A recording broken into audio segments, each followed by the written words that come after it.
So, even the Daily Mail today, the Daily Mail of Monday, the 8th of March 2021, is forced to report on its front page that Brenda's Buckingham Palace and the monarchy was indeed embarked on a racist campaign against Meghan Markle. That's the front page on the Daily Mail there, but there is another edition which is the one that is timed at 2 a.m. bombshell interview special, which says that Kate Middleton made Meghan Markle cry. And in that front page, they summarize 4 points. Meghan tells Oprah how row led to wedding tears. She married Harry in secret 3 days early, and the royal officials lied to protect themselves, not me. They talk about how dark baby Archie's skin might turn out. So Meghan Markle last night said she didn't make the Duchess of Cambridge cry in the run-up to her wedding, shockingly claiming it was Kate who made her cry. So that is the truth, and that has been the truth, and that has been what we have been saying right from the beginning. And we have been saying exclusively in these diagnoses for the last few days, and we repeat, we have been saying it exclusively, not anywhere else, not any of the so-called mainstream, no Fleet Street, not any of the American networks or anybody. We, the Khoodeelaar television channel, have said that the campaign that is underway against Meghan Markle has been led by Kate Middleton. And she had been, that is the general behind Kate Middleton has been, of course, Carol Middleton.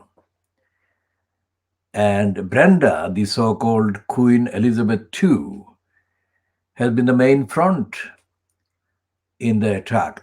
And the attack is racist, because they wanted Meghan's child. They wanted to know, would that child be dark, black-skinned?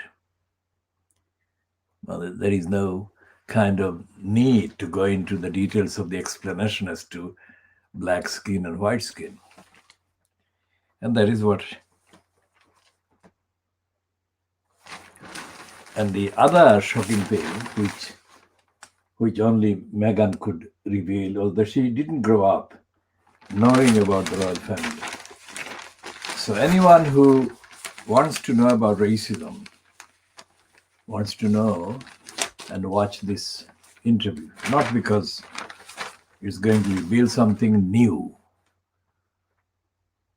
but it is going to be revealing something about the most kind of highly promoted family, an institution, the royal family, and its role in the continuing racism in this country and from this country. And the fact that Brenda, also known as Queen Elizabeth II, supported Brexit, and the fact that she supported Brexit, she allowed that to be made public. That speaks volumes about the real Brexit agenda, which is racist. And we have said that all along. So this is the this is the actual factual content and the agenda of Fleet Street, because all this time, the last 2 years, let's say, increasingly, they have been mounting attacks and lying about Meghan. Now, the contents of the newspapers,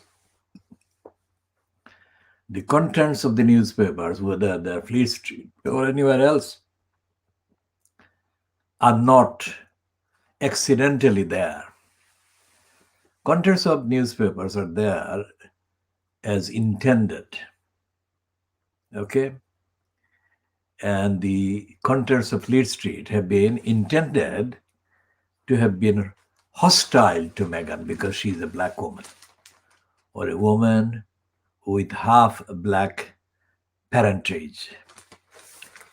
And the fact that the half white parentage has been the main instrument in the attack and the vilification against Meghan is not accidental. Both the racist idiot Thomas Markle, who is absolutely shamelessly greedy,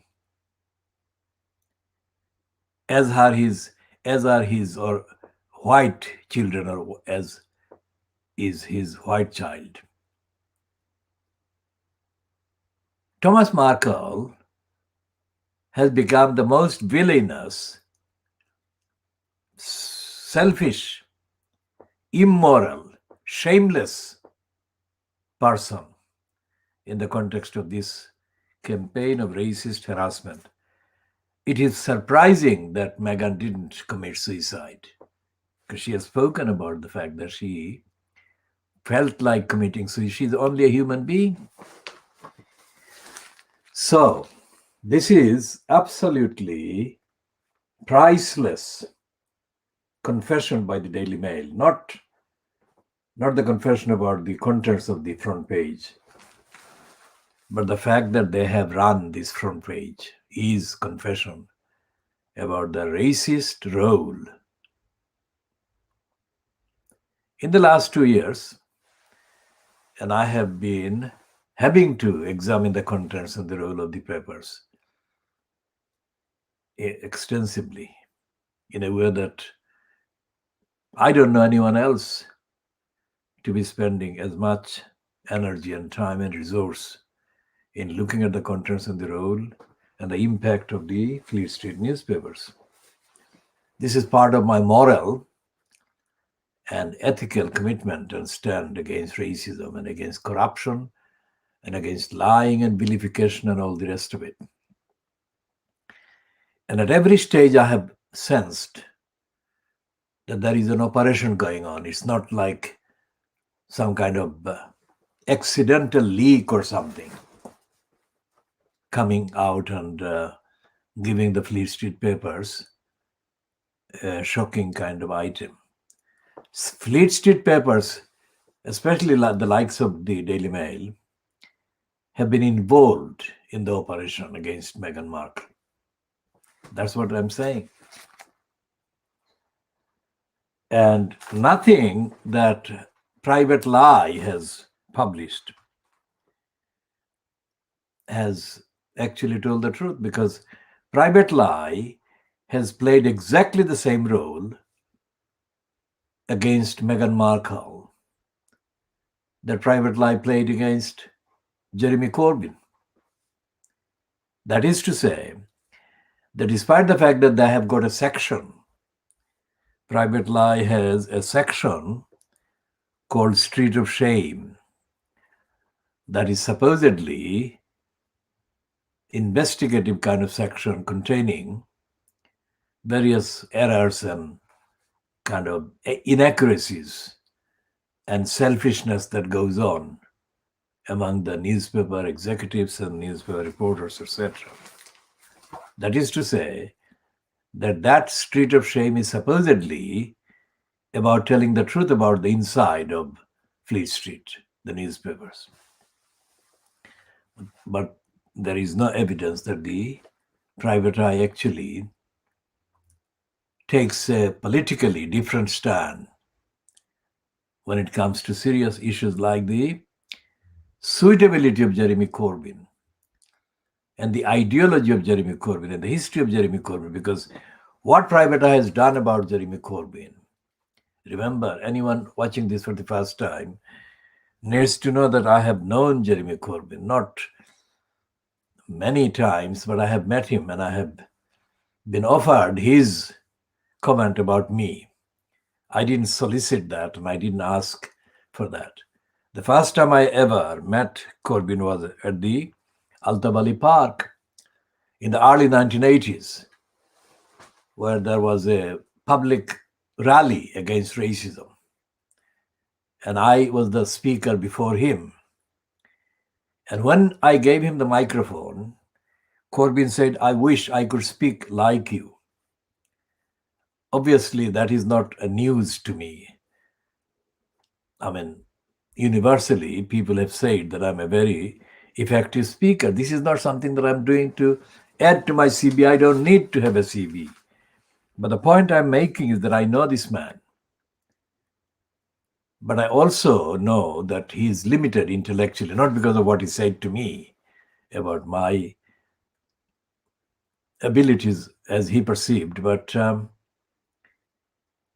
on the whole, the objective study of his behavior shows that Corbyn didn't have the necessary intellect and he lacked the strategy and the technique and the tactic to, first of all, counter the conservatives' lies about society, but also to offer a narrative that, let's say, I could offer. I'm not saying that because I am a wannabe leader of the Labour Party, but what I'm saying is that the evidence that I have in front of me and have had was sufficient to constitute acceptable, plausible, continuing narrative as to day how the Tories were lying and they were letting down the country. And I'm talking now about the Tories since they have been in office since May 2010. I could talk about the Thatcher years or Callaghan years, or I could talk about the Wilson years or the Ted Heath years. What I'm saying is that the narrative that Private Eye or Private Lie supported was an intentional, prejudiced, biased, and anti-Palestinian narrative. I don't know any Palestinian personally. All my knowledge about Palestinians is based on news and media and other studies that are accessible to any interested student of the subject. And based on these studies, and also when I was growing up,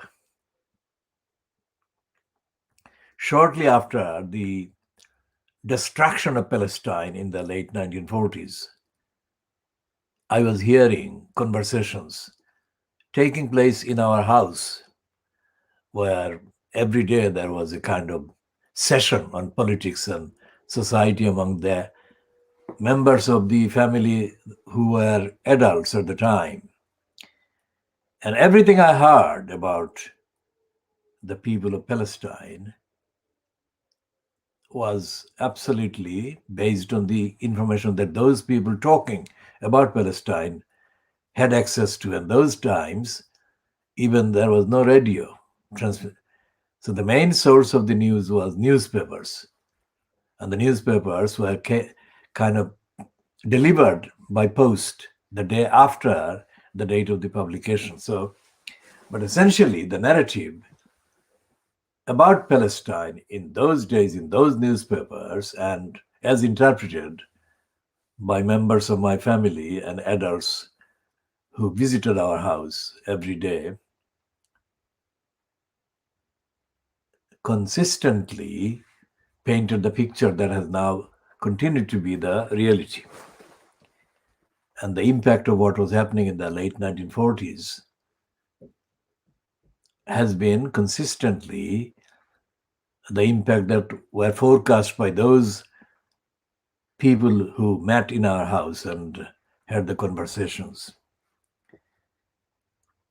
Now, Private Lie, misedited by the midget Ian Pissoff, is a criminal enterprise, essentially. Despite the fact that I have been citing it, quoting it for reference only, strictly. But the fact that I do that doesn't alter the overall view that I have of the enterprise. Anyone who doesn't agree with me is welcome to send me a direct message by the Twitter, but must only send me a direct message or any message if they have actual substantial ground and evidence to disagree with me. They must not send anything only because they don't agree with me, because they agree with the anti-Palestinian line. They must not.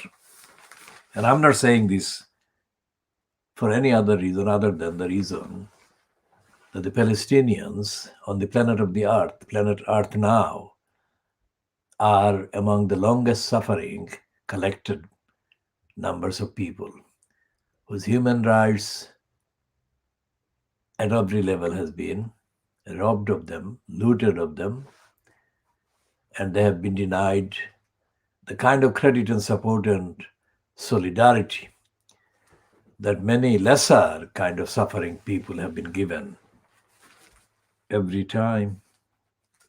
Of course, those other people have been not Muslims, because Palestinians being Muslims, overwhelming majority of the Palestinians are Muslims, although there are some Christians. But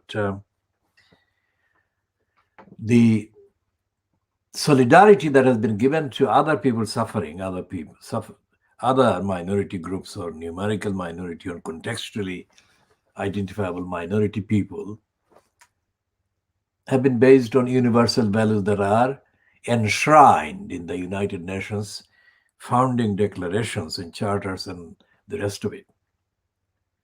But the Muslims, like the Uyghurs in China, the Rohingyas in Burma, and of course the Yemenis and the Palestinians, are denied the rights that other people have been profusely given, or at least other people have been advocated for those rights. And that is the central defect in the behavior and the conduct and the contents of the Private Lie. Because Private Lie, as I have said, is misedited by the midget, and his poisonous deputy editor, Francis Wine, whom I call Francis Swine, is the more poisonous one, although Ian Pissoff is the midget and ridiculously kind of shallow. Francis Swine is a far more sinister racist, an anti-Muslim moron. And anyone who doesn't agree with these descriptions is welcome to factually communicate with evidence. Otherwise, don't. Why am I talking about Private Lie in this way and Francis Swine? Because of the emptiness, the moral emptiness on the part of Fleet Street, there has been a void. There has been a vacuum in terms of moral commentary and moral reporting and moral journalism. And the fact that the Private Lie has made the claim and has been kind of running the claim that they have a skeptical section about the main Fleet Street. Many people, of course the majority being gullibles, but many people who are not necessarily gullible intellectually, but prejudiced and poisonously anti-Muslim or anti the truth, would not see anything wrong in that section. Just to kind of recap on the history of the Private Lie and its antagonism to Muslims generally, Muslims in Britain and Muslim generally. Let's take a look at the Sikh, Sikh, Sikh, the religion. The Sikh policeman from West London, who was a metropolitan police person. And the late Paul Foote, again, whom I knew, but I knew him for longer than I have known Jeremy Corbyn. But when Paul Foote was contributing to Private Lie in the kind of factual section, he did a number of stories about this Sikh faith metropolitan policeman, because this Sikh faith metropolitan policeman was being harassed by the metropolitan police. That was the line, and that was the line that continues even today. That is the line that continues today, all the facts taken together. Now, that was very sympathetic with that Sikh metropolitan policeman. Whereas, along the same time or contemporaneously, there have been several Muslim senior post-holding Muslims in the Metropolitan Police. And almost every one of them has been vilified by the police, and the vilification has been effectively echoed by Private Eye. Think about that. This is the fortnightly publication. They wrongly call it the satirical publication. It's not satirical at all. And Ian Pissoff boasts that it is the magazine or news magazine in the UK with the highest number of subscribers or readers or whatever, or circulation. Now that, to the gullibles and to people who don't have enough knowledge about the newspapers or the role of the newspapers or the kind of history of newspapers, they are prone, that is to say, they are susceptible to, they're exposed to the perceptional kind of brainwashing, that may be true. And that's what Ian Pissoff capitalizes on. And that is what happens. For example, in the current issue, the fortnightly issue, which is dated March the 5th up to 18th of March, they have got at page 40, under the section heading, Legal News, this so-called item about Mark Anthony Horton, who is a Crown Court judge. Crown Court is the court just above the tier of the Magistrates Court, and Crown Courts are criminal courts. And in the piece, they start by saying that this Mark Anthony Horton has been found guilty of misconduct, etc., etc. But there is nothing else. Although there is 3 columns of text, there is emptiness, because there is nothing at all, absolutely nothing at all, to even suspect that the legal bureaucracy is itself corrupt and criminally done, and that the misconduct that is now in the public domain by Mark Anthony Horton is not an exception. That literally hundreds, if not thousands, of members of the judiciary at various levels are engaging in corruption, crime, abuse, and sexual abuse as well. And there is no forum, including the Guardian, there is no forum that ever runs this fact, that a large number, too many judges or members of the judicial bureaucracy are active criminals and actively engaged in misconduct and abuse. Without that fact, this item about Mark Anthony Horton is completely irrelevant, because the purpose of journalism, in my view, has to be to encourage and to trigger and to support action, so that what is being reported does not get repeated. That is to say, bad things are prevented based on the lessons of the bad things that are under the report. That is my definition of journalism. And it applies to the UK, this applies to the whole world.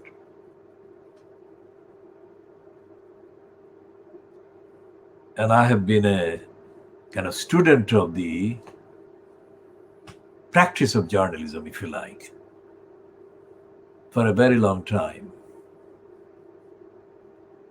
And I have been consistently vindicated, because I have correctly predicted all the major events that I have observed. And that is the reason, because of my correct observation, I can correctly predict things. There is no other secret. It's as transparent as that. Today's newspapers I have picked up in the shop, they don't include the Guardian. So I said this before. So the Guardian has got a problem in its circulation. Most days the Guardian is not available in the shop, at least the shop that I have to use because of lockdown. Without lockdown, before lockdown, the extent of travel in order to access outlets that have the newspapers was very different indeed. So the Guardian has got a problem, and Kathy Vane, that is my edited second name for her, is misleading leading in a faulty way the Guardian operation. And the fact that she has got her boyfriend as a columnist on the Guardian is contemptible, because the column that Adrian Childs runs under his kind of byline doesn't constitute anything morally substantial. Anyway, that is the Guardian. So back to the Private Lie, and the fact that Private Lie has run pieces against Jeremy Corbyn is not accidental and is not peripheral. Because what the Private Lie is doing, since Keir Starmer has replaced Corbyn as the fronter of the Labour Party, is that they are not running anything against Starmer.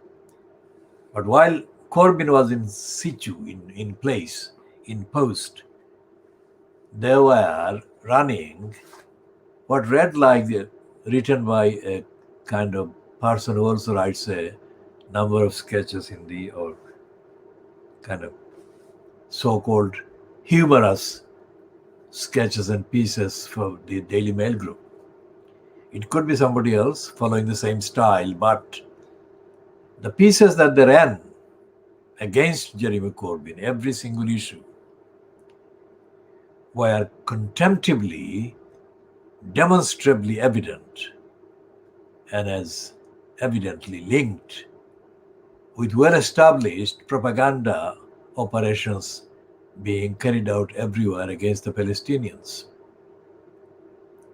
One way or the other, the Private Lie piece against Corbyn would manage to depict him as being against all things decent. And that profile of Corbyn would then be fitted with some kind of shallow, topical kind of description of him. Now, there is no evidence whatsoever behind the allegation that Corbyn was against Jewish people, let alone that he was aware of other people being against Jewish people, and he intentionally didn't take the action that he could take against them in the capacity that he was installed in as the leader of the Labour Party. They didn't produce any evidence. They never did. And the fact extends to all the other members of the Labour Party or supporters of the Labour Party or supporters of the kind of ideology that says the Palestinians are entitled to human rights and liberty and freedom and respect and all the rest of it. But Private Eye never investigated. Private Eye didn't publish most of the original hate pieces against Corbyn. But in the section called Street of Shame, it could easily have published investigations about the falsehood that Fleet Street was running against Corbyn. But it didn't. So even when before the departure of Richard Ingrams, who was the longest in place editor before the midget Ian Pissoff was installed in the middle 1980s, Richard Ingrams ran a few pieces that were almost humorous, almost satirical. And that included quite a number of digs at the then Greater London Council, GLC, and its co-leader, Ken Lying Still Livingston. And what Ian Pissoff has done, Ian Pissoff has decided to suck up to the majority of the wrongdoers and criminals in society, in parliament, in government, in the parties, and in the significant number of so-called media community, mainstream media community, to the extent that there is hardly anything published in Private Eye about any of the wrongdoings by these individuals, which, as I said, quite a few of which appeared regularly while Richard Ingrams was in place as editor. I never personally knew Aubrey Waugh, but he was the only one, and he remains the only one on the record that is accessible, and record that is accessible through the Fleet Street papers, who published detailed criticism of the suitability of Ian Pissoff, the midget. And Aubrey Waugh was correct. Everything he said about the midget, and he called him a midget de facto. I'm not reading the exact copy of what he wrote, but effectively he said words to the effect that Ian Pissoff was a midget. What he was meaning, and what I'm meaning as well, coincidentally, is that the size and the height of Ian Pissoff actually match the low height of his morality or absence of his morality. He grins shamelessly on the "Have I Got News" kind of sport that the BBC crooks have given him for years in return for Private Eye not running anti-BBC pieces. That's the trade-off, that's the deal. And he grins shamelessly, and the invited audience who I'm sure are invited on the basis of their willingness to be stupid and laugh loudly at the stupidest of the so-called jokes. There is hardly any jokes on the show, but there are these prearranged, orchestrated kind of laughter. We shall discuss the phenomenon of television audiences that actually contribute to the stupid contents.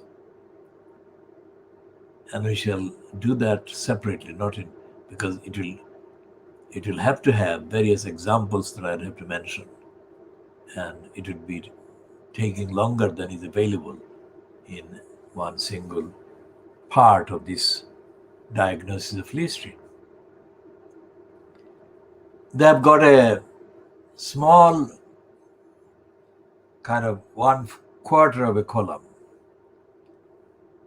that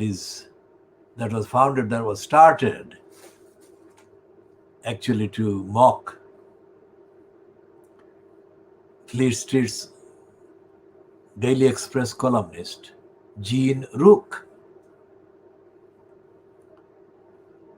And that column is called Glenda Slag. And originally it was quite humorous. It's no longer. And again, that is another example of how Ian Pissoff has lowered the bar for genuine kind of humor and satire. And the purpose, as I said at the beginning of these references to Ian Pissoff, is to avoid libel actions, because while Ingrams was in place as the editor of Private Lie up to the middle 1980s, Private Lie was sued, taken to the libel court more often than has been the case since Jeffrey Archer. And what has happened is that because Ian Pissoff has decided to run this as a typical business, typical British kind of publishing business, he has also denied the readership that are actually quite keen to have some genuine insight into the corrupt behavior and corrupt careers of the politicians, the media people, and business people. So, for example, the likes of the crook, Philip Green.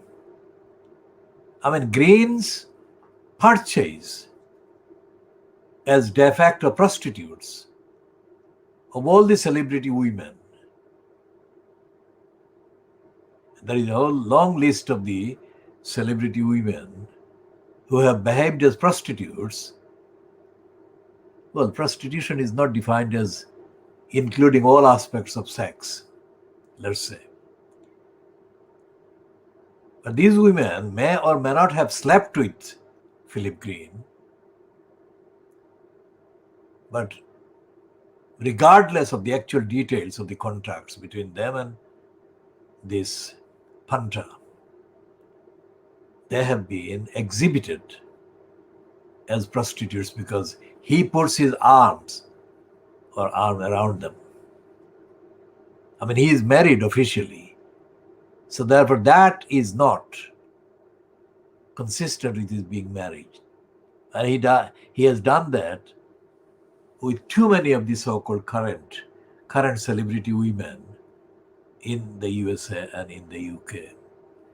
The most notorious one, of course, in the UK is the so-called supermodel Kate Moss.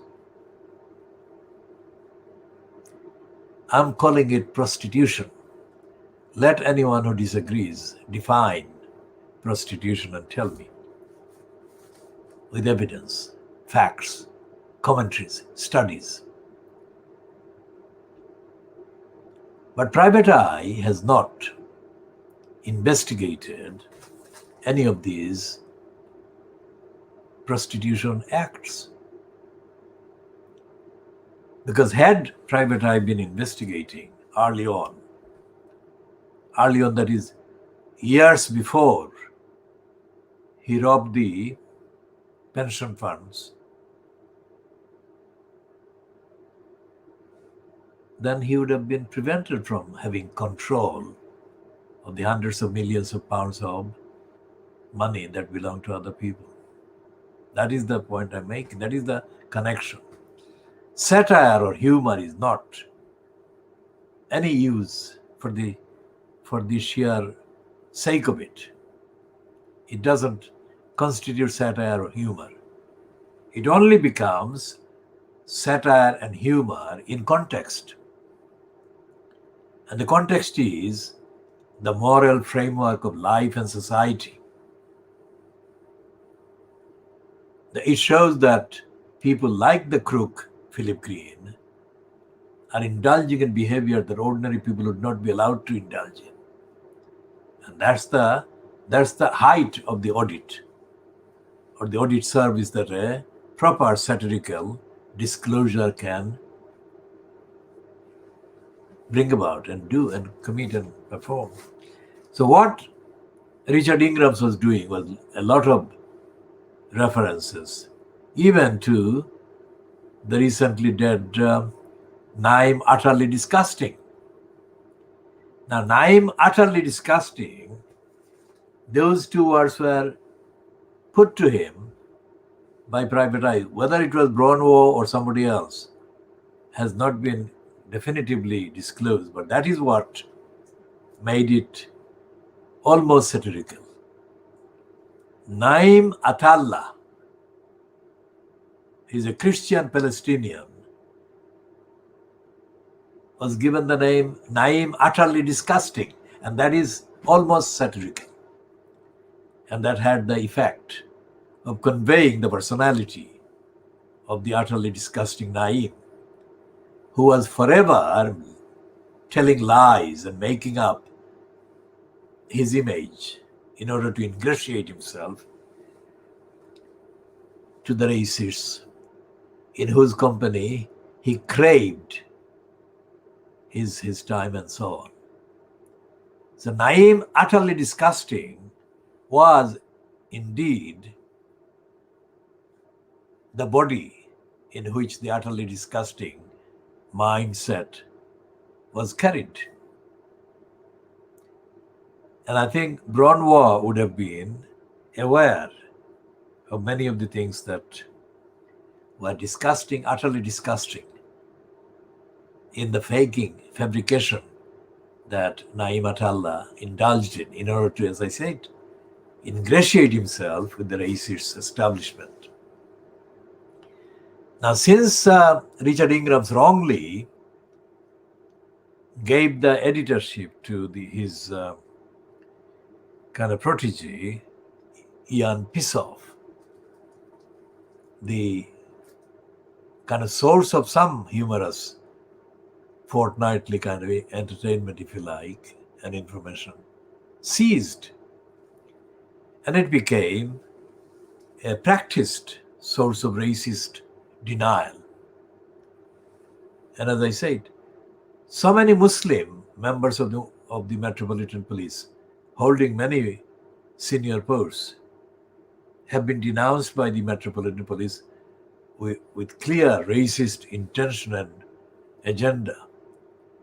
And that has not been covered by, or that has not been reported by, or that has not been investigated by the Private Eye since Ian Pissoff took over from Richard Ingrams.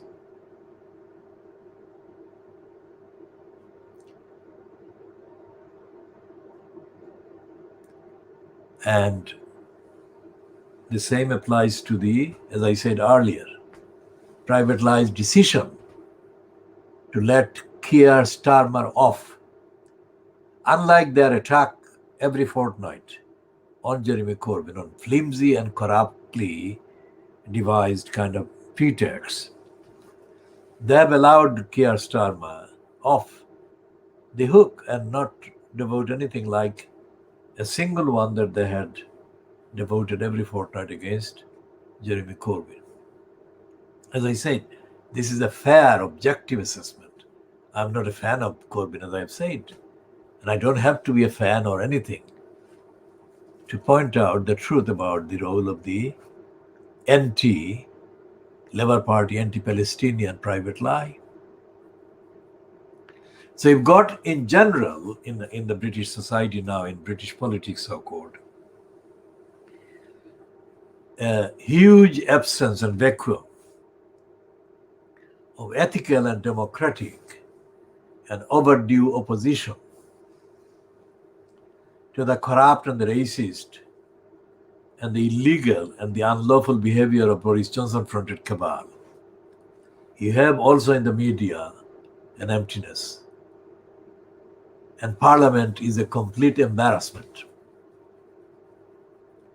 None of the MPs currently sitting or currently getting the money for being in a post as MP, none of the MPs in all of Parliament, 600 plus ones, numbers, none of them is being noted for any significant contribution to debate, significant contribution to the analysis of the failures of the government and of Parliament and of the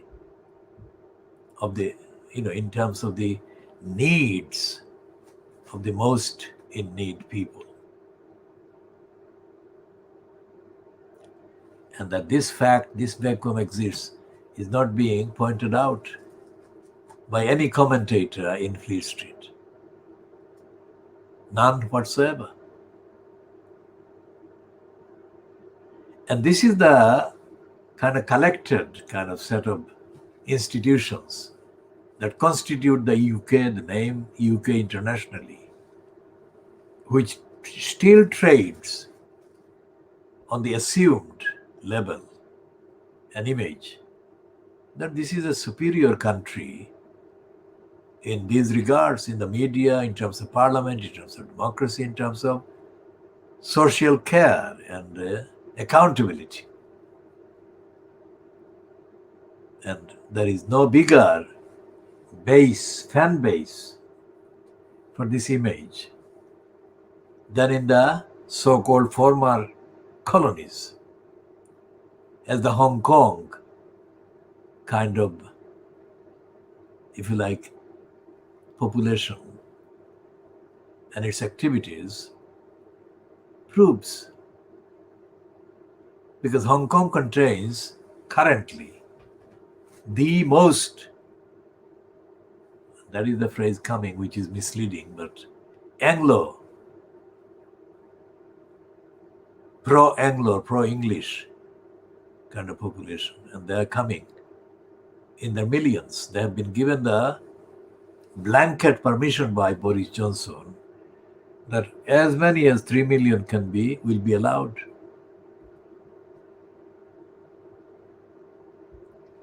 And the Hong Kong base has been one of the centers of propaganda for the image of the British that I have outlined before.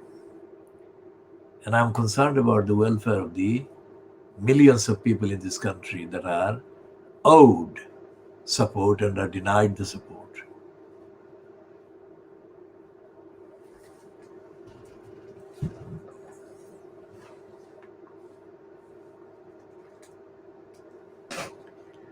And for example, the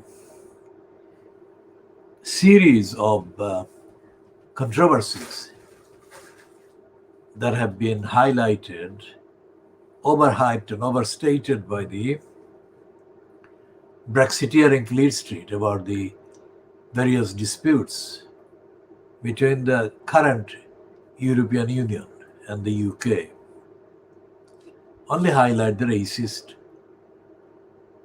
kind of the craving for racist excuse that fuels, that makes it possible for the racist agenda to run in this country. And they find any kind of excuses to blame the current European Union for the current failures and failings of the Boris Johnson-fronted cabal. There is a thing about the upcoming or kind of ordinary summer holiday season. The summer holidays have destinations, traditionally destinations in pre-lockdown periods and years that are physically located in Turkey. It's a fact. And Turkey has some of the most environmentally kind of attractive locations for the hordes of British holidaymakers to fly to. Think about that.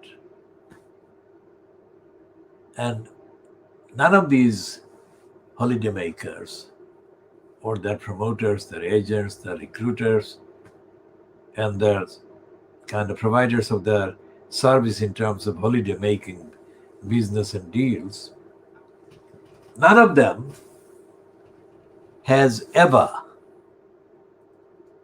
and I say none of them has ever mentioned the European Union in relation to Turkey becoming potentially a member of the EU.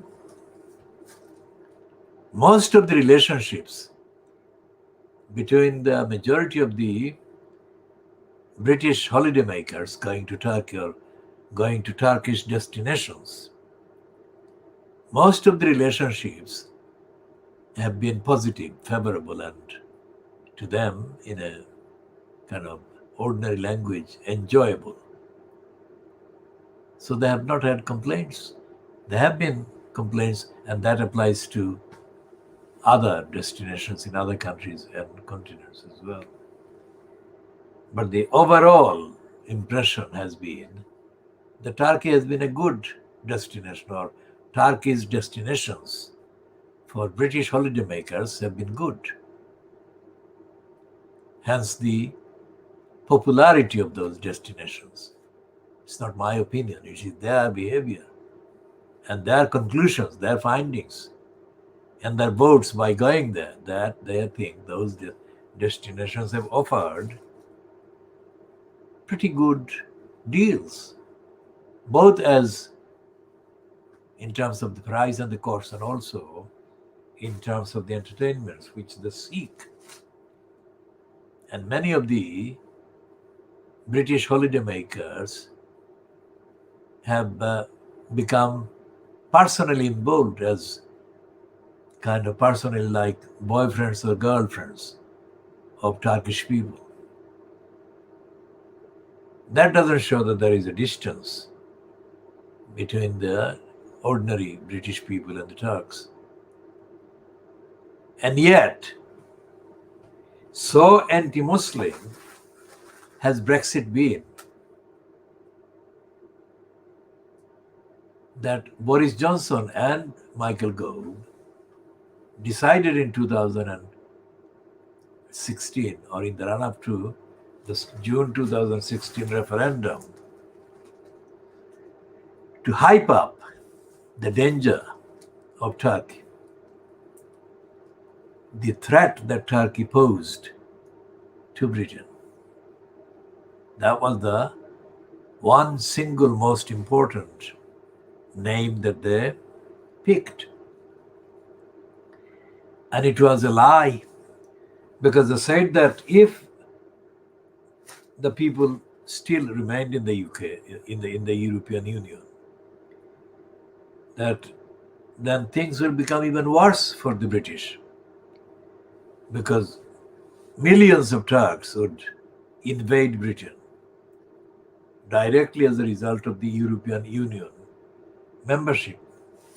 Now they were referring to the European Union membership by Turkey.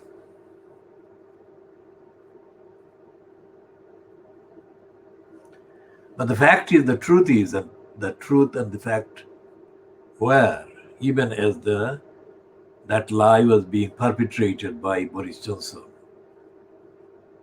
that for historical reasons, Turkey was very unlikely to become a member of the European Union, even if it applied. Not only was there no chance of the British kind of membership of the EU rejecting any theoretical application by Turkey, but most of the other members of the EU were opposed to Turkey becoming a member of the EU.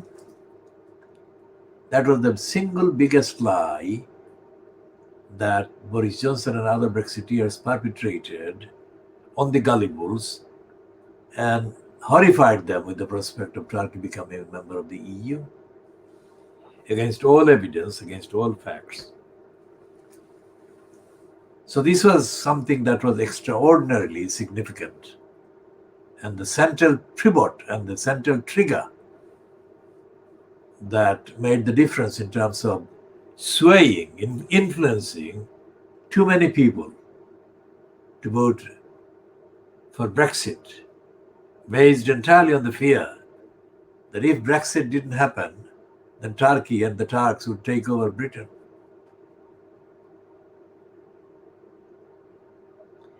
Now, the UK or Britain has never been an open door to any kind of migrants, despite the fact that because of the crimes of empire, they were actually liable. They were obliged and they had to make an open door available for millions of victims of empire, but they didn't.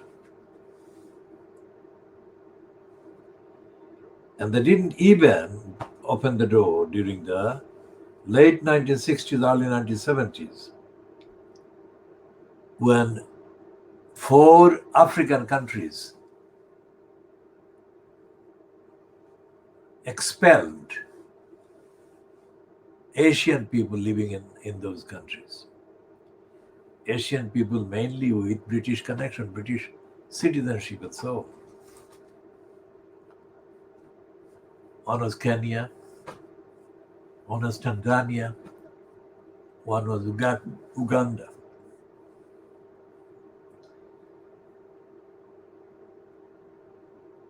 And another country. Now, one of those families that were expelled was the family of Priti Patel, the current interior minister, called the Home Secretary in Britain. Now, she is the daughter of East African Asians with Gujarati background. And she has been involved and responsible for issuing some of the most corrupt anti-migrant statements. Not just since she became occupant in that post, but even before she became an occupant in that post. Again, we shall be running dedicated factual diagnostic pieces and editions examining the behavior of the likes of Priti Patel, Sajid Javid, Saida Warsi, and a number of other Indian or Pakistan or even Bangladesh-based or backgrounded members of parliament and occupants in the posts in government, including likes of Sadiq Khan, who is the incumbent holder of the post of mayor at the expense of London. Remember what we say. We say mayor at the expense of Newham, Roxana Fias. Mayor at the expense of Tower Hamlets, that was Lutfur Rahman, and now the diminutive John Biggs, as Dan Sabag on The Guardian described Biggs in April 2018.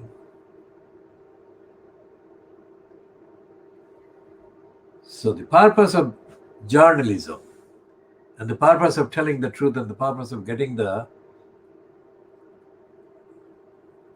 publication right to suit the needs for the truth that exists in society and among the public, and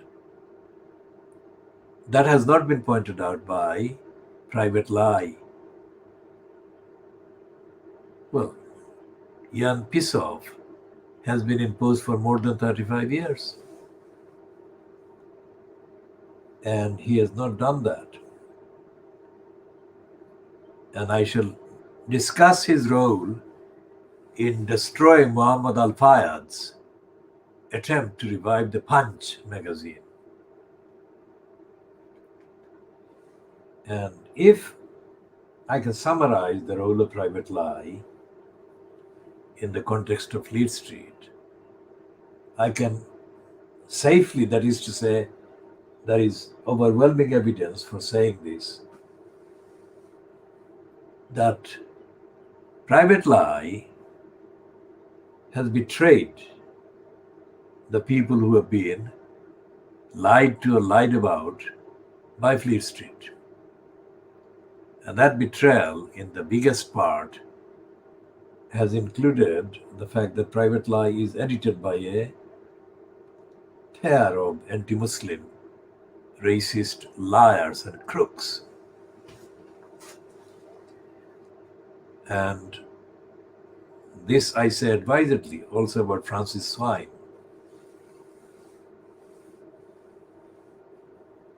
These are devoted anti-Muslim hate spewers. And because they're devoted anti-Muslim hate spewers, they have treated Jeremy Corbyn in the way that they did because they suspected that Corbyn was a supporter of the Muslims. Corbyn was nowhere as rigorously supportive of the Palestinians as the evidence warranted him to be. But the fact that Corbyn didn't demonize and smear the Palestinians was bad enough for them.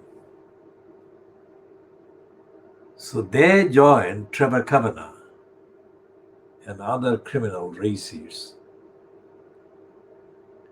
in the agenda to annihilate the kind of any claim by Jeremy Corbyn to be a credible overall political leader in Britain. What I've just said about private lie shows private lie in the correct, truthful context, not in the image of fantasy that they have crafted for themselves. And most of the gullibles have accepted that private lie is a rigorously critical publication. It is none of that at all.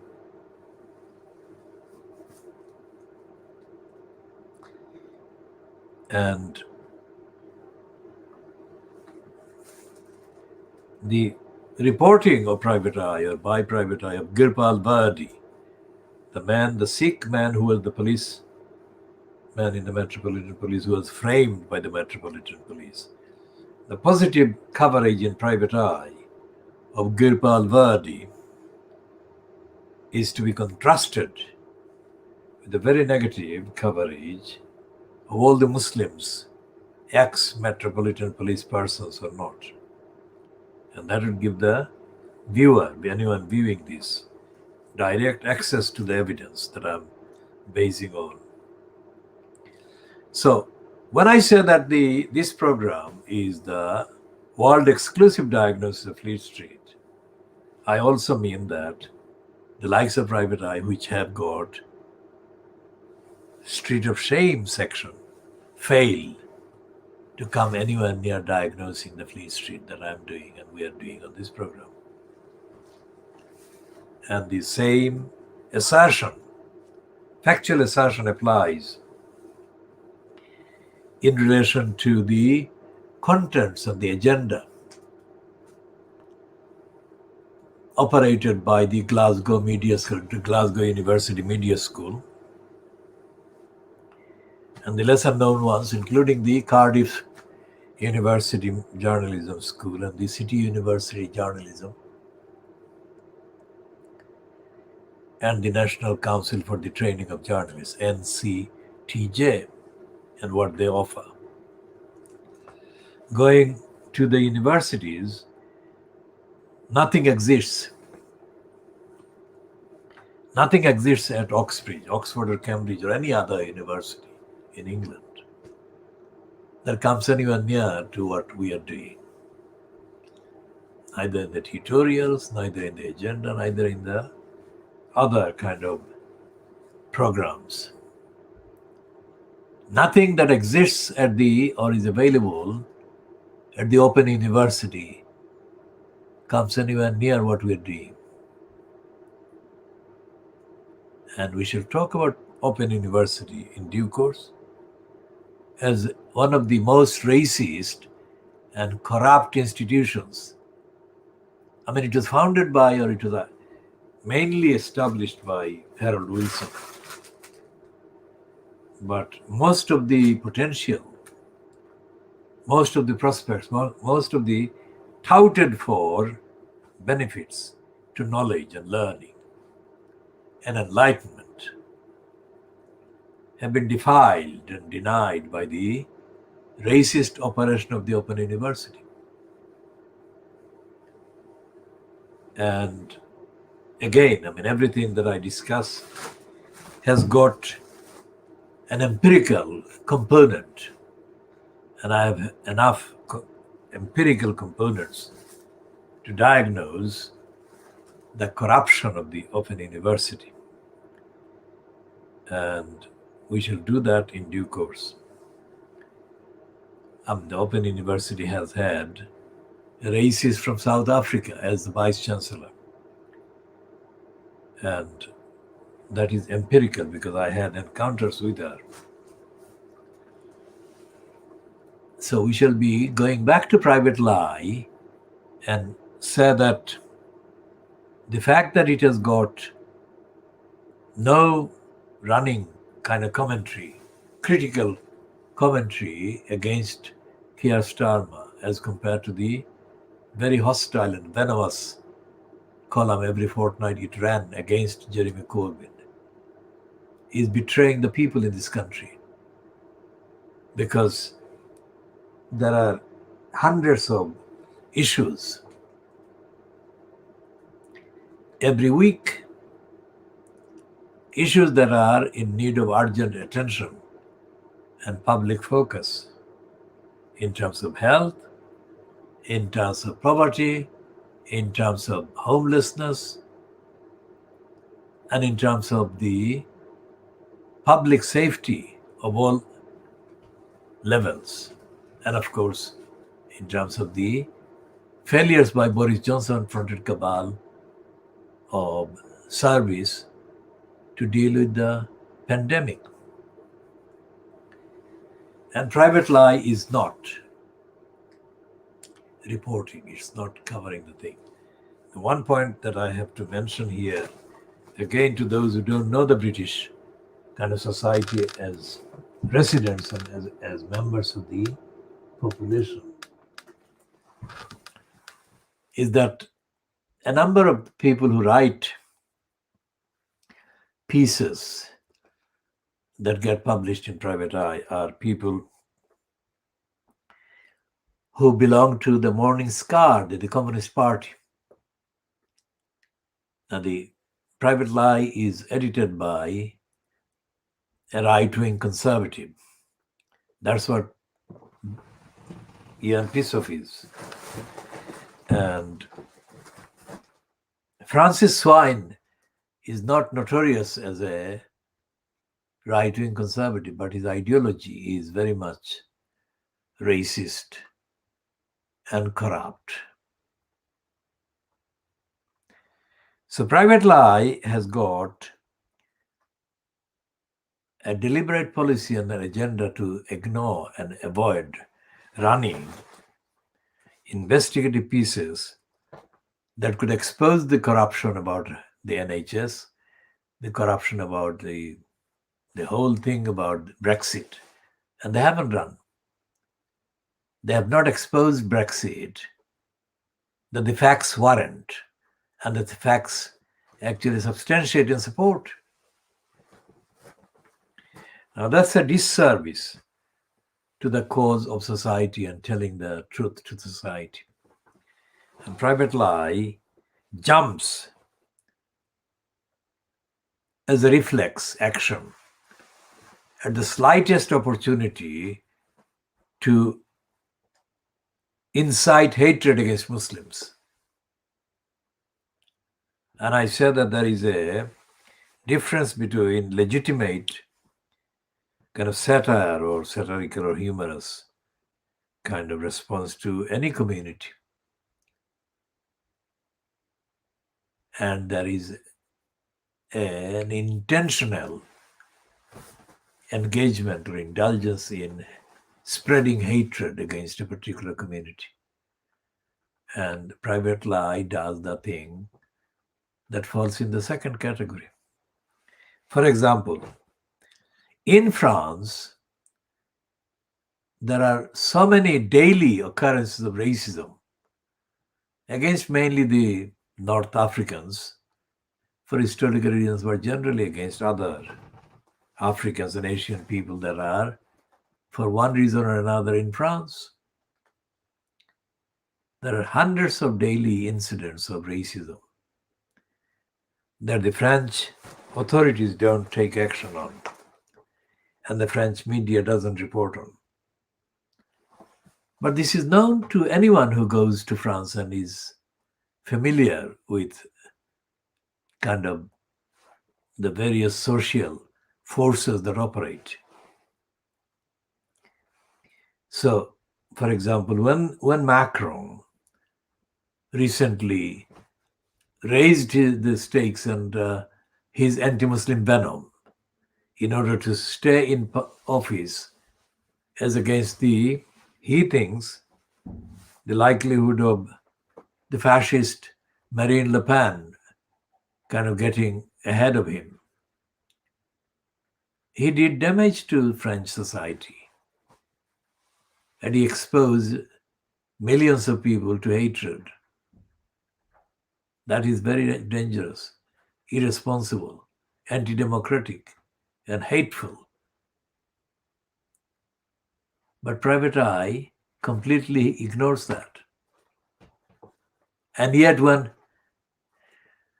the attack on the Charlie Hebdo happened, private eye was quick to jump on the bandwagon and attack the Muslims.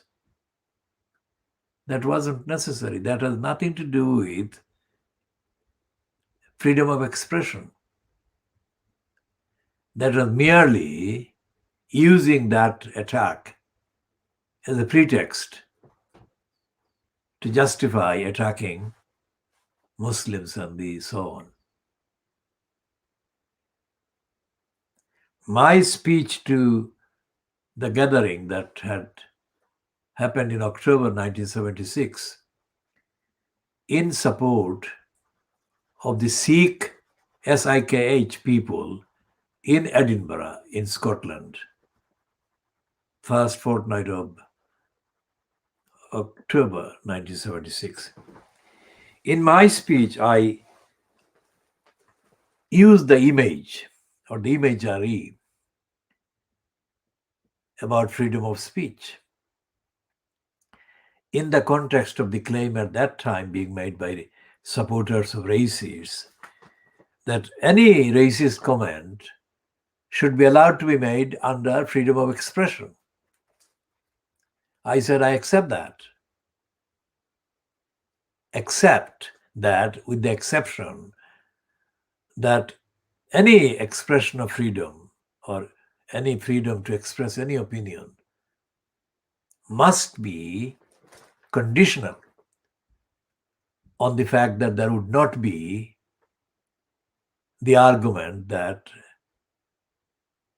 anyone allegedly exercising freedom of speech or freedom of expression was entitled to incite hatred, which would be like an entitlement to spray poison on people under the claimed freedom of expression. That is the imagery, spraying poison, that I used. And that is on the record in the archives of the Scotsman newspaper, which reported either on the 9th of October or the 10th of October. And I stand by that. So what is happening with the private lie? Jumping on the bandwagon, and under the pretext of supporting fellow satiric magazine, Charlie Hebdo, they were actually giving vent to their own long-standing antagonism to Muslims. And that is a very fine and sophisticated issue. So therefore, private lie is not doing what we are doing. That is to say, diagnosing Fleet Street. And we are doing the diagnosis against the background also that no other channel anywhere, either satellite or online or on terrestrial, is doing a fraction of what we are doing. And I include the various trendy channels that are operating in the USA during the last 1 year at least. And that includes the platform called the Young Turks. So anyone watching this should also note that we do not encourage friends and we don't follow friends. And yet we publish, including on YouTube and Facebook. The reason is that we believe that putting the actual content on is the main thing, not getting friends or on any number. And that doesn't influence us in the slightest. And we are very aware and conscious of the fact that we don't have any followers. And if there is one follower, it doesn't matter. If there is no follower, it doesn't matter whatsoever. Now, going back to updating on the campaign for justice for Shamima Begum. What is happening is that the Times today, either online or in the printed, I'll check the printed section, is saying that Shamima Begum doesn't deserve to be allowed back to her home country, which is the UK.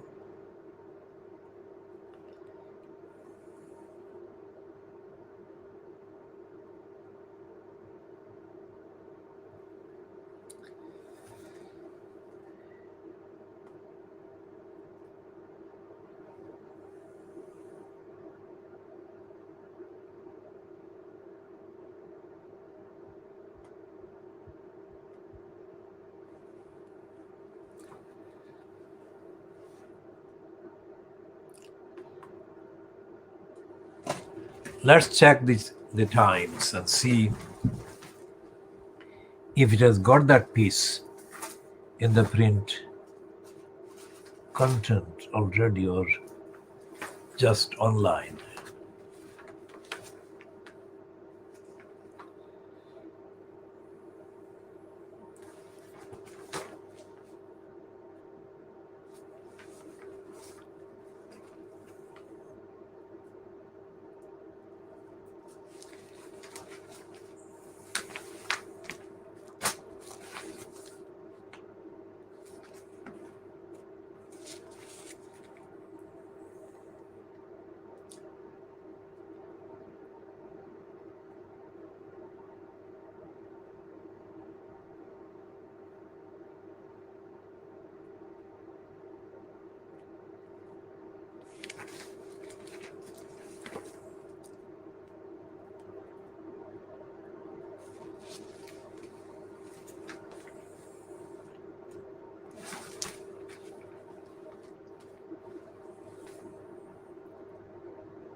The mental slave Trevor Terrible Pealeaps has got a comment written by his masters and mistresses. If you ignore that one,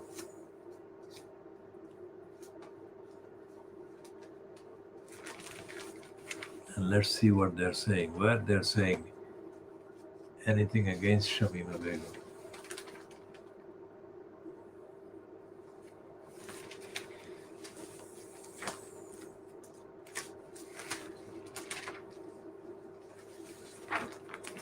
They are, of course, running number of pieces against the interview Meghan Markle and Harry gave to Oprah Winfrey.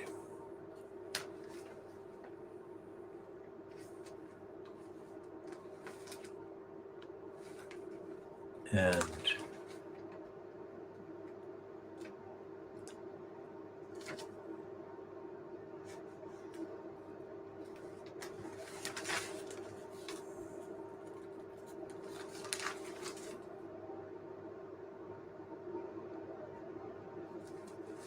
well, what we've been saying, this is the thing that this one is not about Shamima Begum, because the piece that I was looking for is still not accessible, but I shall see if we can access it online. Now, this is the one of the fallouts, if you like, the consequence, the immediate consequence that we have been predicting correctly of the racist war by Brenda and Kate Middleton against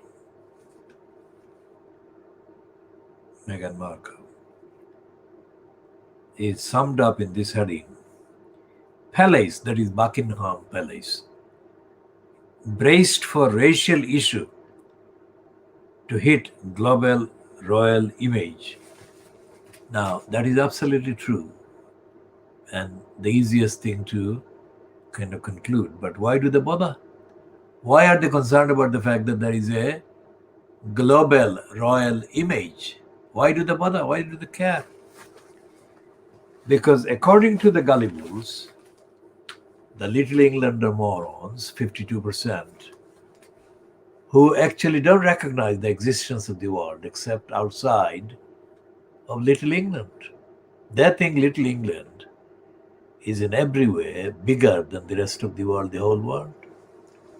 So if the global royal image, as the phrase goes, is affected and it is seen as the image of a racist royal family, then why should they bother? Because the royal family and the Little England are bigger than the whole world.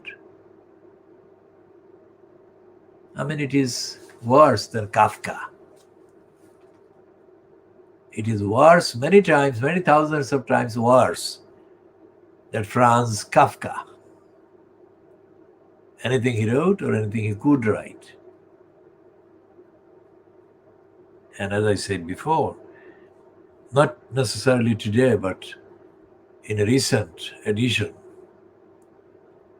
the behavior of Boris Johnson and his cabal and the Fleet Street, etc., resembles the behavior of Lilliput many times worse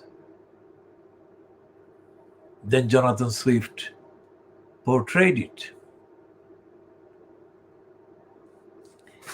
And what the public, the people who are not the gullibles, intelligent people, concerning people, caring people, people of objective outlook and attitude are entitled to is a press and a media that is telling the truth and telling the facts. And in the case of let's go again for the website and see what the Times is saying on the website, at least the introduction against Shamima Begum.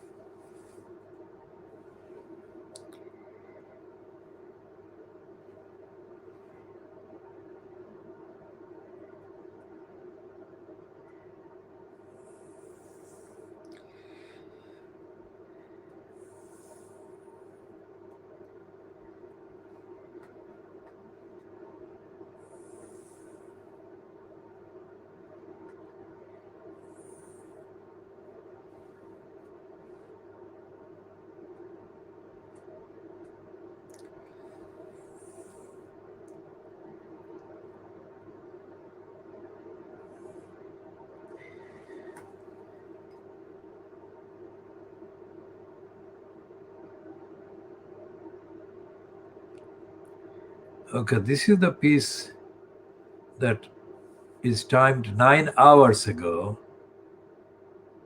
Okay, it's the right. This heading is actually to the law report in the Times. So I think hopefully you can find the full content of that one in the print version. And it says no reason for granting Shamima Begum leave to enter the UK to pursue her appeal against loss of citizenship. Now let's see where the law report is.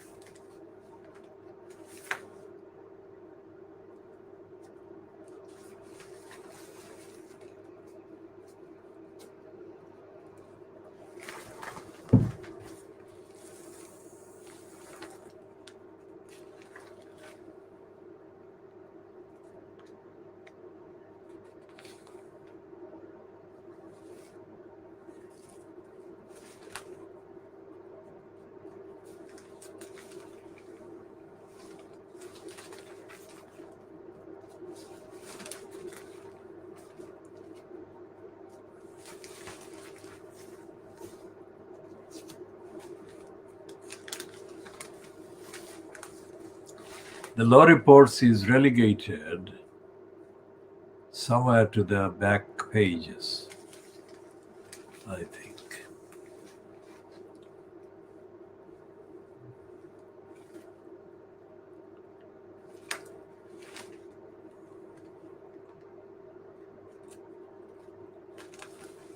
And there is a piece in Business about the company Glaxo, the pharmaceutical giant Glaxo, doubling its bribery of doctors for promoting its drugs. Well, bribery is not what the Times is saying, but that's what is happening. And that's an example of the Times lying. Right, that is on page 47 of a paper with how many pages in that main? 60 pages. On page 47, they published the Supreme Court ruling as an item under the law report. So we shall be talking about that report in a minute.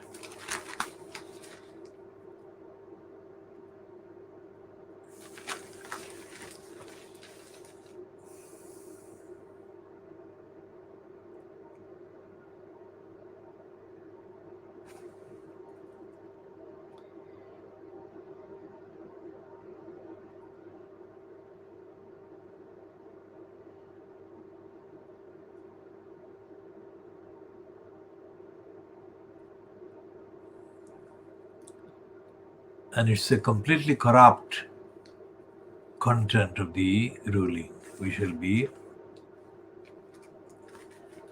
detailing the contents that we consider corrupt shortly.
Well, we are not going to go into the details because we have referred to this previously, but instead of doing the details of the contents of the ruling or the summary of the ruling, let's say that there is no reference in the published ruling as published by the Supreme Court.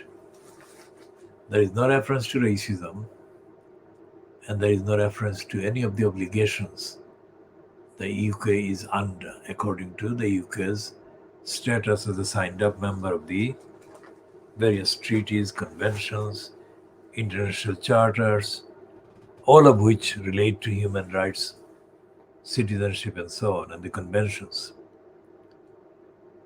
And what has happened is that instead of talking about those, the main kind of report in the Times has focused on that aspect of the Supreme Court's corrupt kind of stooging or stooged role, stooged to the racist regime at the Home Office, is that Sajid Javid, when he decided to rob Shamima Begum of her citizenship, relied on the advice he got from his officials, they don't name the officials, and the security services. That is MI6, MI5, whatever, and anything else that is not known publicly but actually is in operation. And the Times piece says that based on the advice, Sajid Javid concluded. Now look at the extraordinary stupidity of that depriving Shamima Begum of her citizenship, British citizenship, did not pose a real risk that she would suffer any detriment, any risk of being attacked, etc., etc. Now this stupidity deserves to be exposed in a long book, because there are so many things that are wrong in that claim that they must be chapter and verse exposed, identified and exposed. Now remember what we are looking at. We are looking at a child. Now it is absolutely possible that this child was the victim of a hijacking, a mental hijacking, as were the other three girls. Now, there is no acknowledgement in the judgment as published by the Supreme Court itself, or as reported today in the Times as the law report.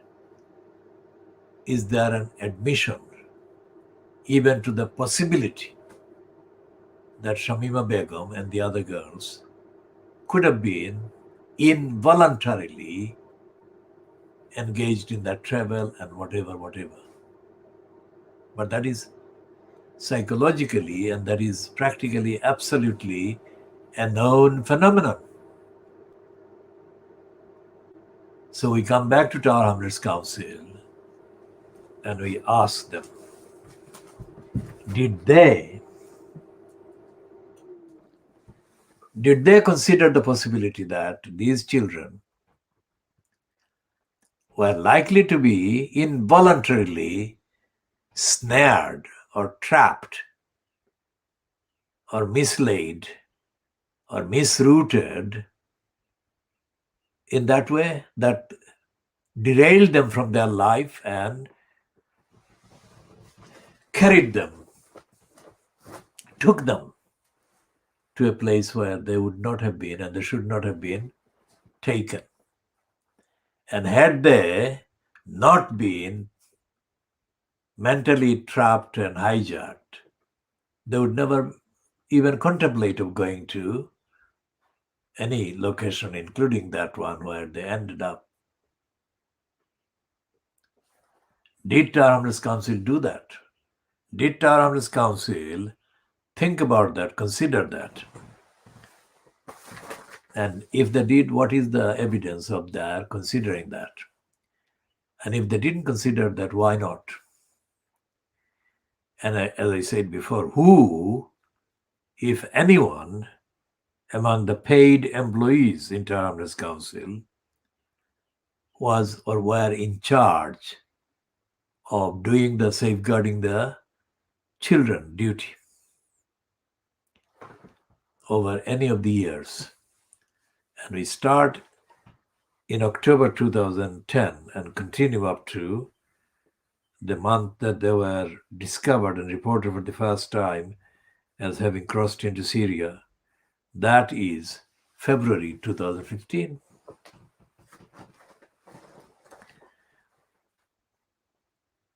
The person who we became aware of for the first time as the director of social services in Hamlers had been employed in one of the most notorious local councils in the north of England before she came to Hamlers. Debbie Jones. And Debbie Jones, I'm speaking from direct experience of contacting her over a significant duration. Debbie Jones is another Tower Hamlets Council employed liar. Repeat, Debbie Jones, now retired, is or has been another Tower Hamlets Council employed liars. These liars are in post to either oversee or to supervise cases and events that really make a difference between life and death for children or the other people in the contact or affected by the duties owed to them by the council. Debbie Jones is a liar, and the ones that were in place, either temporarily or permanently at various stages, were serial liars. Now, as I said, I think in the last 48 hours or 24 hours, the parents of Shamima Begum didn't have a formal background of being formally schooled properly, as far as I know from various accounts. I don't know them personally whatsoever. And I shouldn't have to know them personally for me to make the competent and fact-based evidential diagnostic evaluation and report and comment. Now, most of the parents of children from the same or similar backgrounds, that is to say, Bangladeshis from Silot, in Tower Hamlets, let's say, would not know or would not have the skills to know how a local authority or local council works. Most of them of either gender. And therefore, the community made up of such persons was in high need of help. And I worked out that was going to happen. So I began with several initiatives to provide education and training and awareness courses for children and their parents. Now, where are those initiatives that I created? Short answer is the Tower Hamlets Council paid other people to sabotage my work.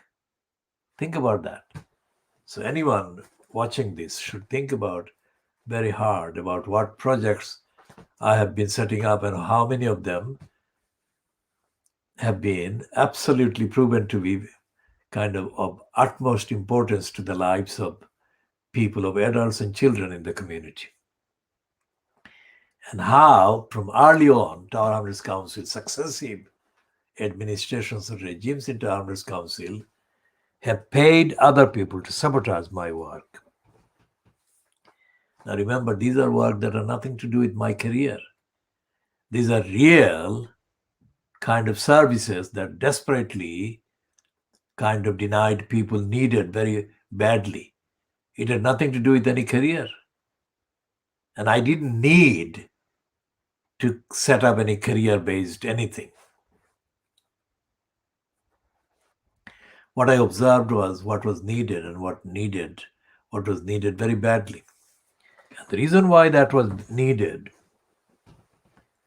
very badly was also to do with the fact that Tower Hamlets Council didn't have in place anything similar to what I was setting up or what I was putting together at that time in the decades gone, and the paid money.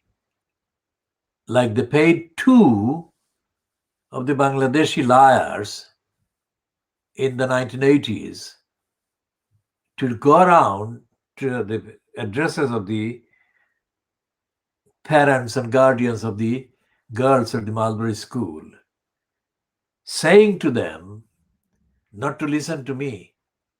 And I was collecting signatures against the Inner London Education Authority's proposal to merge the Mulberry School into a mixed-sex school. So, according to various reports, of course, they didn't publish the reports for the simple reason that they were bribing these people. About £25,000 in 1987 was paid to 2 Bangladeshi liars to go around and campaign against the signatures that I was collecting to keep the Mulberry School single-sex school. That was my campaign, and they didn't care. They spread any number of lies about my motive for doing the campaign in order to stop the parents signing the petition that I was advocating, advancing, and mobilizing. I mobilized successfully, and I didn't get any money, and I didn't want any money. I didn't need any bribe or any other kind of payment. I did want the principle established, and I succeeded. Now, what has happened with the Shamima Begum safeguarding duties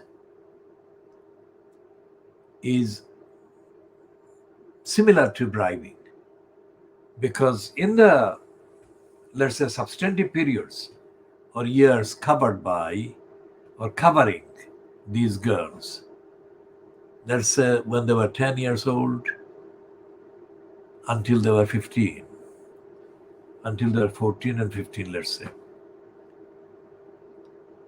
was that although the council owed various types of duties to safeguard these girls from danger and going astray, let's say, the council didn't do the job because there wasn't a campaign by me, let's say, for them to do the safeguarding, because I didn't know that anything like that was happening. If I knew that, I would have started the campaign absolutely without any doubt, but I didn't. And the people who were in place as elected members of the council and elected members of the parliament, let's say, for the borough of Tower Hamlets, and the elected incumbent, Lutfur Rahman, as mayor, they should have known, but they didn't. Or at least there is no evidence that they even knew or cared to know. So there was a person in place, allegedly as community safety member of the cabinet, who was also described as the deputy to Lutfur Rahman, Ohid Ahmad.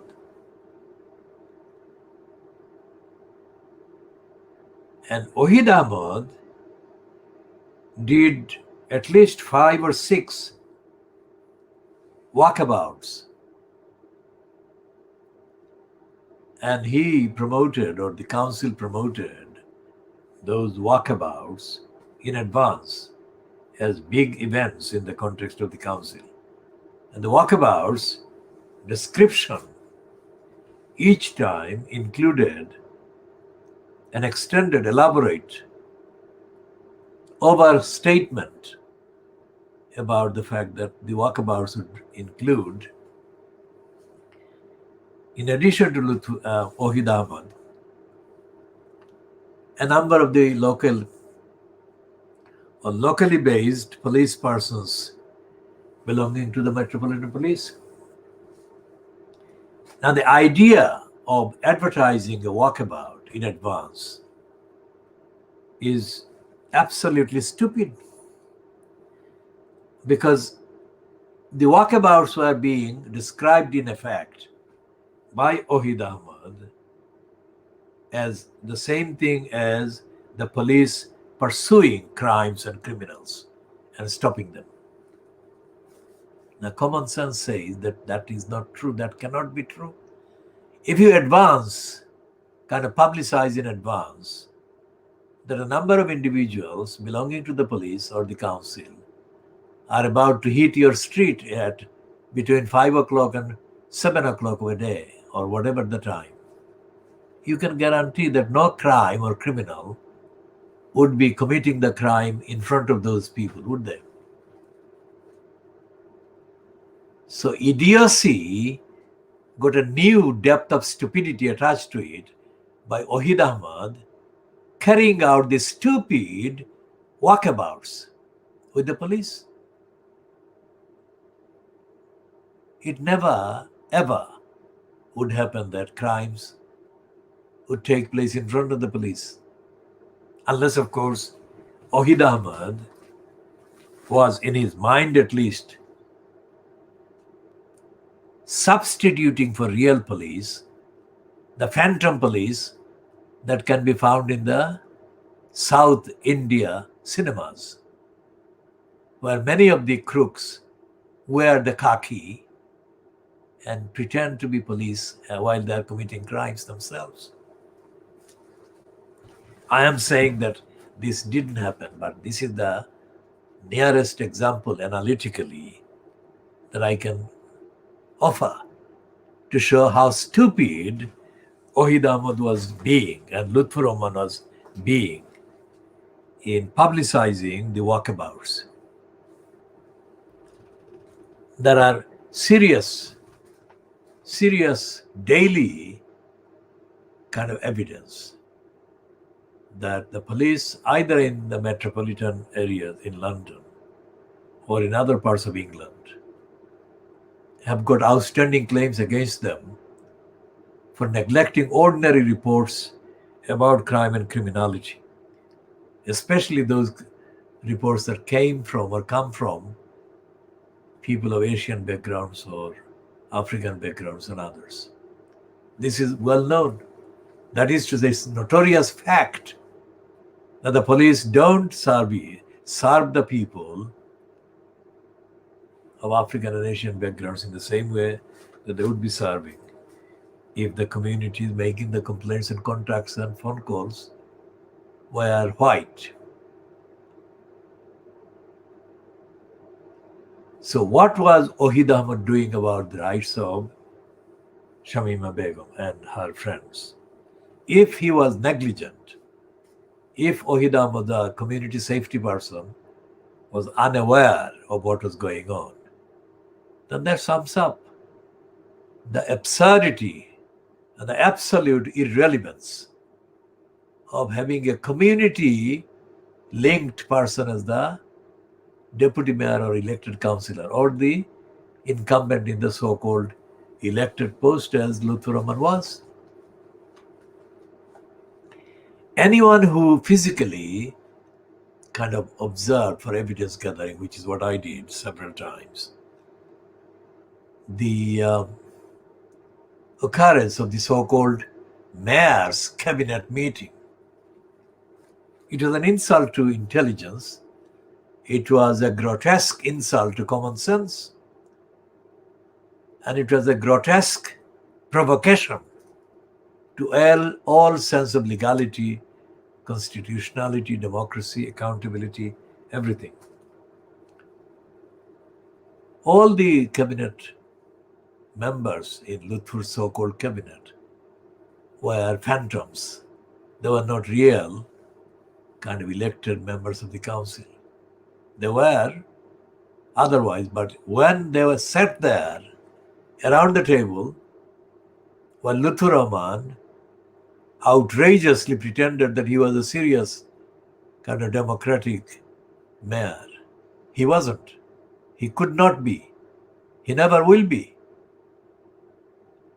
But he was doing that, and those others on the list of his so-called cabinet members were grinning, like stupid smile. Every time Lutfur said something, which he didn't say a lot, because his talk is very limited from the beginning, but even when he said something, these so-called cabinet members grinned. It's worse than the behavior of the stooges in some of the stories that we can kind of relate to from the various sources in the subcontinent. And in the Bangladeshi context, there is one well-known source from the past, not currently in vogue. Gopal Bard, the stories of Gopal Bard. Now that was the courtier. Gopal was the courtier in some corrupt kind of court, regal court. And he would do the most stupid, idiotic things to please the court, to please the so-called king.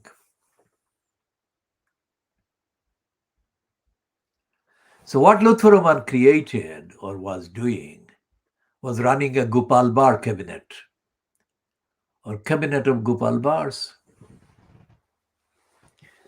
And there was no chance in hell that 4 girls who were undergoing fatal brainwashing against themselves, that they needed support and help and protection from what was being imposed on them. Now, as I said earlier, not today, not in this particular part, but I said about the Cheviot house, where a white woman, elderly woman, was at the reception. She had curly hair, but she was white. And I was there to inform the council. Cheviot house was an office block for the council, so I went there. And when I told her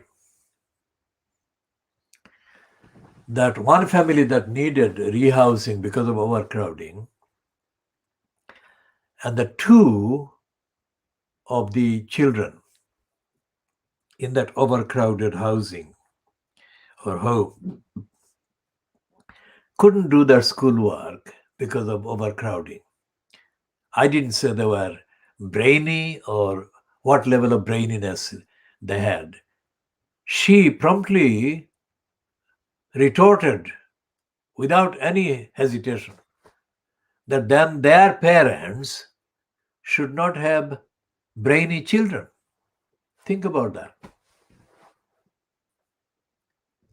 It has got so many things wrong about Tower Hamlets Council in that short retort that this racist, stupid woman in the dark or dark ages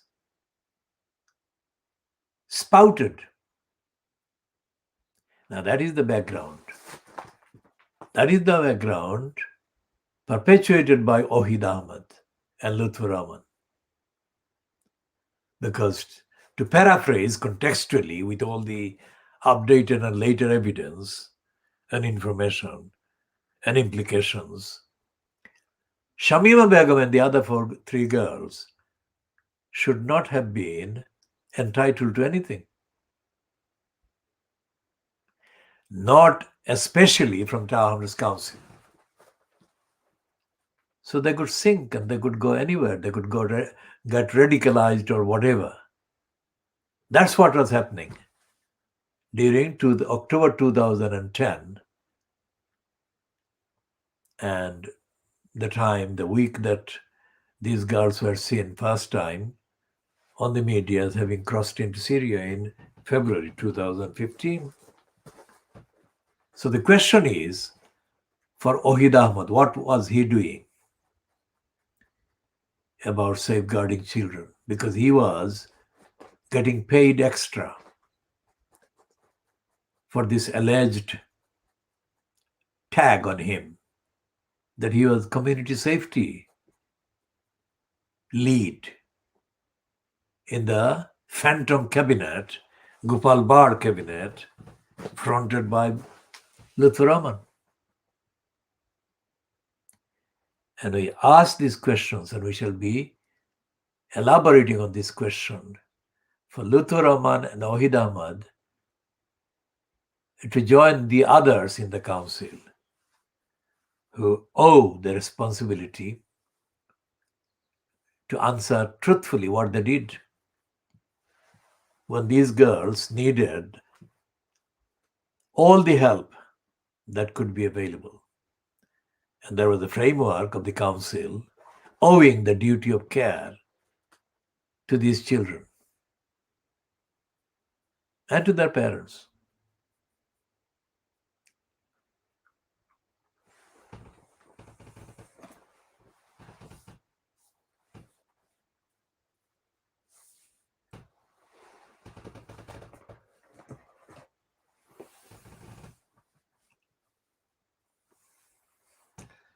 This campaign has started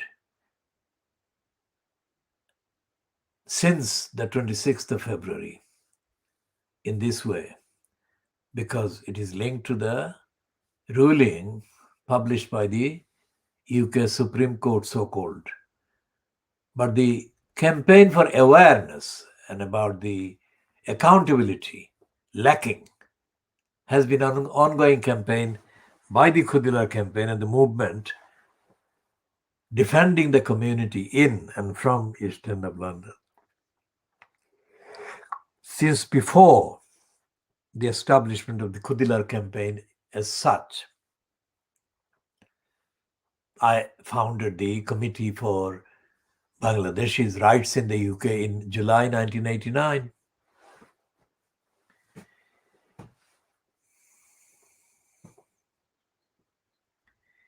Now that was 1989, July 1989, and then about 11 years before any of these children were even born. I wrote the constitution for the Committee for Bangladeshis' Rights in the UK, and I did other things to promote its relevance and its campaigns. And the reason I set it up in 1989 was to do with the campaign that was necessary in July following the murderous attack on Ismat Ali and his nephew in their flat in Flower and Dean Walk, which is off just behind Brick Lane. And I did that not because I had the need for myself to set it up, but I saw that the community was left unprotected by the preponderance and the dominance of racist factors everywhere, including in the council, and by the fact that there was misuse of what used to be the Bangladesh Welfare Association. the community's name was abused to misappropriate and pocket and disappear significant sums of money in context by those who claim to be the legitimate kind of owners of the Bangladesh Welfare Association based at 39 Fournier Street, London E1, which is just behind the Brick Lane Mosque, and in the same street as the two perverts, racist perverts, not pervert in any other way, which could be kind of referred to, but these two racists, Gilbert and George, also have had their house in the same Fournier Street. So anyone who wants to know where it is, Fournier Street, and it's not far from the church, the Spitalfields Church, which stands on the corner, at the corner of Fournier Street and Commercial Street, which is not far from Bishopsgate, which has got the entrance to the Liverpool Street train networks.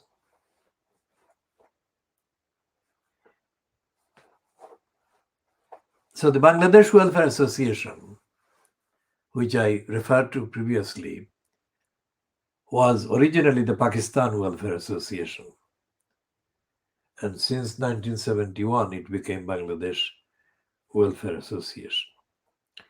Although it became Bangladesh Welfare Association, it was not active, and it has not been active for all this time, except for a short period following the election, the only democratic election that I supervised in 1981. I was the chair of the election commission, which concept I introduced to the Bangladeshi political kind of setups in the UK. So I'm talking empirical, and it's all unique empirical evidence and engagements. I have been doing, or I've been trying to do, things that are worth the work of dozens of people, well funded to the millions of pounds. But I have not been funded by anyone, and I have not sought any funding from anyone. But these are projects, real projects that I thought up and I actually initiated. And every time, Tower Hamlets Council has been one of the sources of bribery and corruption. They said that they bribed and incited these criminals to do sabotaging operation in the community. And the main thing was that they spread lies, saying that these projects are no good, not necessary, not come to anything, that kind of thing. And as I said before, the behavior, the treatment by Tower Hamlets Council of these 4 girls over 6 calendar years, let's say, could not be more solid evidence that everything I was trying to set up and deliver was not only needed, but very badly, very highly needed. Quite apart from Tower Hamlets Council, there has not existed any provider of any service that was suitable and needed by these children and others, adults as well, in context. So what I'm telling here is that if the girls were let down and betrayed by Lutfur Rahman for 6 calendar years, then that betrayal was not the only betrayal of the community. That betrayal was only a part, a major part, of course, but only a part of serial betrayals and obstructions by the Town Hrs Council. And my projects, the evidence shows, not me boasting, my projects are absolutely 100% appropriate projects that should have been immediately and solidly supported by the whole community. But crooks in the community were employed by the council to sabotage my work. And in doing that, they sabotaged the community. And they destroyed lives like the lives of these girls. My commentary, my narrative, and my analysis and my case, if you like, business case, for each of the projects that I set up was of higher standard than anything that preceded it or each of the projects and anything that has been set up since. Anyone who has any legitimate, bona fide, ethically consistent disagreements with what I'm saying is welcome to send me direct messages by Twitter, but only with evidence that substantiates any assertion that they disagree with me on the facts. When I organized an event, let's say in May 1991, at the Whitechapel Art Gallery, as it was then, to raise awareness about the devastation that had happened along the southern coast of Bangladesh by the cyclone that took place on the 30th of May 1991. When I did that, the entire collection of individuals that claimed to be members of the Bangladeshi community, active in various things for the Bangladeshis, they went round Brick Lane and said to people, Bangladeshis, not to go to that event. It's a fact. The only person from the Bangladeshi community that was present at the time at that meeting in the Whitechapel Art Gallery was the late Tasadduk Ahmad. Now, of course, Tasadduk Ahmad was not kind of able to be brainwashed by those liars. But he did attend because the event was flagged and publicized in the city limits and Time Out at the time, amongst other things. So the other people who came as a result of those magazines listing.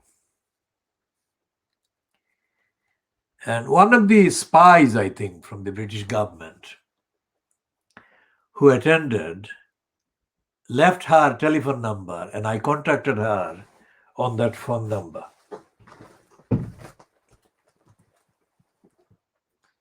I contacted her on the phone number because she was one of the white people that was present. Most of them were white, but she was the one who came but wasn't local, that I noticed. And I didn't know what her job was or whatever. My intention was to identify from her observations what she thought of the whole event.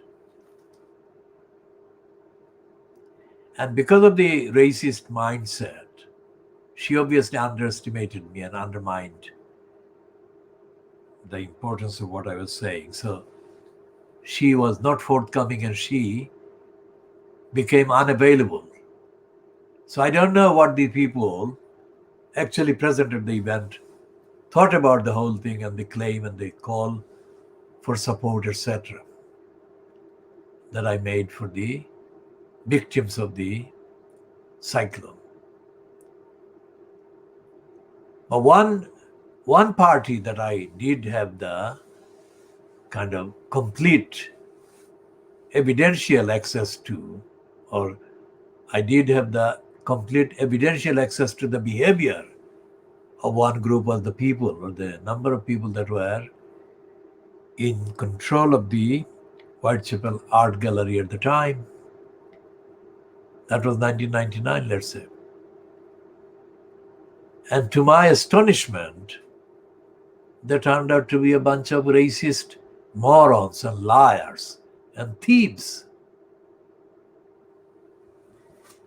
Most of the composition, the speeches, were original, written by me, scripted by me, and presented by me. And they claimed that they were asserting copyrights to all of that. How dare the morons? How dare the racist criminal morons? So I told them that if they didn't release the recordings to me, then they will have to account legally, etc., etc. So they did make the copies available to me. But the very fact that they could even think that my work belonged to them as their copyrights. Now this is a commentary, again, world exclusive, original. It's not taken from somebody else's narrative or knowledge. But this is the kind of work that I have been doing. And as I said before, the campaign that I launched at the time persuaded John Major, the Prime Minister, to donate or make available £50 million to the then Bangladesh government, which was not fronted by the current one. That is, Hasina wasn't anywhere near the government. It was Khaleda Zia, whose government got the money. And I shall be asking questions as to what happened to that money. I didn't get a penny because it went straight to the government. But that is the impact of my work. So what I'm saying about Shamima Begum, and why I'm citing all the other campaigns and actions that I created, is this. What is the timeline, let's say? What is the timeline of what action, if any, Tar Hrs Council did to protect these girls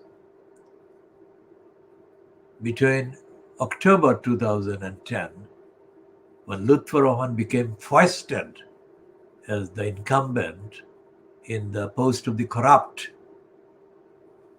post of elected mayor, and the date or the day when these girls were in the news as having crossed into Syria in February 2015. That's main part one. What has been Tar Hrs Council activities in defending these girls since John Biggs took over on 11th of June 2015 and up to the ruling by the Supreme Court on the 26th of February 2021. What has the council been doing? And what, if any, of the Bangladeshi origin elected councillors of Tar Hrs Council in all those years, from October 2010 until now, the ruling by the Supreme Court on the 26th of February. What has any councillor of Tar Hrs Council with Bangladeshi background or origin has been doing about the duties owed by the council to these girls? What are the details? And if these councillors have not been doing what they should have been doing, asking questions and more, why have they not been doing what they should have been doing? Any councillor that is covered by my descriptions of them is welcome to send me a direct message, factual message. No bullshit, no lying, no pretension. Otherwise, don't call me don't send me any message. Because the campaign for Shamima Begum, campaign for the rights of Shamima Begum and her friends, is a solid campaign, and it's going to go places. It's going to get justice. Okay, it's not going to save the lives of the girls that have been lost, if you like, but it's going to do the next best thing. It's going to rehabilitate Shamima Begum in all her legal and constitutional entitlements, and it is to be giving recognition to the girls that have been lost for their rights and their families and their dear ones and the loved ones who have been caused the distress and more. And it is going to make Tar Hamnets Council do its job. Okay, whatever extent it is, it has to do the job. And the Tar Hamnets Council will be made to apologize. I'm saying it. And it will be made to apologize as a start, not all of the work that the council owes. It's not going to be kind of replaced by just a mere apology. I know the difference between the apology and the actual work. Fully account for the lies and the negligence and the pretension that you have been perpetrating. So we shall be continuing, but this is probably 20 minutes to what? 10 o'clock GMT in the morning of Monday, the 8th of February, March 2021. 8